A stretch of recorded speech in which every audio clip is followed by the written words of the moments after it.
Like many school divisions across the Commonwealth, safety is one of the core values of the York County School Division.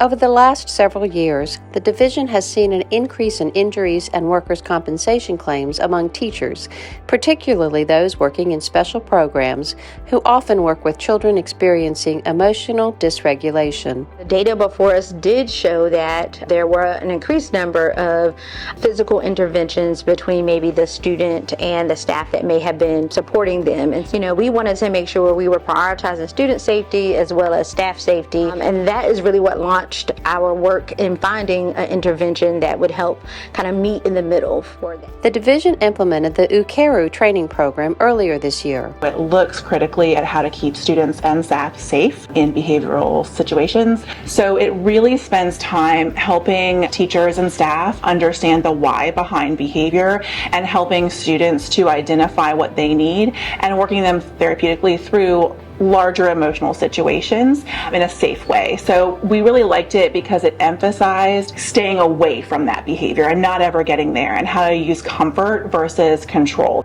Part of the UKERU training involves the availability of custom-made, soft-cushioned blocking tools to assist in keeping professionals and students safe and comfortable when needed. These provide staff just a layer of safety should there be any kind of physical behavior. So they're never meant to be punitive or only come out when behavior happens. They're a part of the classroom, a part of the school.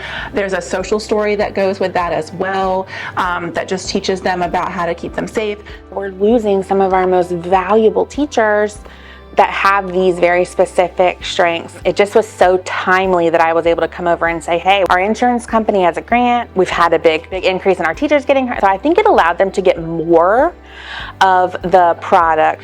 This pad is what our transportation buses received. It's nice because it's flexible. You can fold it up, you can hang it up.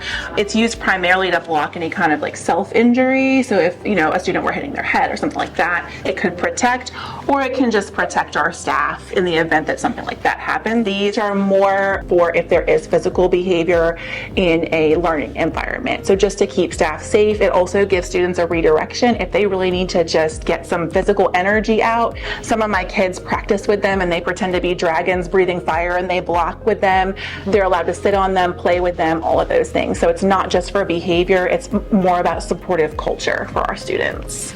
With the grant funds, the division was able to purchase additional tools to place in more classrooms in more locations around the schools and on the division's buses. The transportation department has been particularly impacted by the training. The program has been so impactful for transportation. Most of the feedback I received was that this was the best training that they had ever received. And that was very exciting to me because that's exactly what we needed. Because drivers were really concerned about how to keep students safe and how to keep themselves safe. When you think of school, the bus ride isn't thought of as much. You're in such a small, confined space, obviously, when you're on the bus, and you're very close in the student space as well. You may be buckling vests or buckling seatbelts, things like that. So a lot of the training techniques, to if the students react in a certain way, which you need to do. And then even before that, reason that things may happen, that helps them.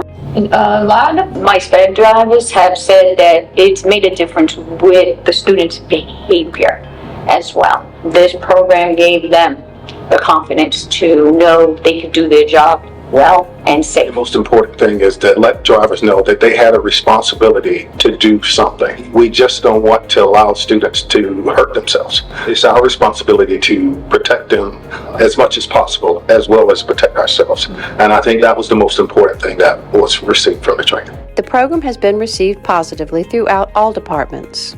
There have been positive results that the principals are indicating that this has been a great resource in the classroom. I had an additional administrator yesterday talk about how it's requiring less administrative involvement with our students and getting our students back to a place of being able to learn and for us to be able to instruct them across the boards. That was really powerful to me as an instructor. This is not a resource that is required in every classroom in YCSD, but certain classrooms where we do have indications that students have increased behavioral needs, this is an intervention that we can put in place that protects not only the student and the staff member. And so in those classrooms, we've seen some great results from our staff and our students. VRSA distributes nearly $400,000 in grant funds each year to assist members in preventing or reducing losses. The 2024-2025 grant cycle opens August 1. For more information, visit our website at www.versa.us.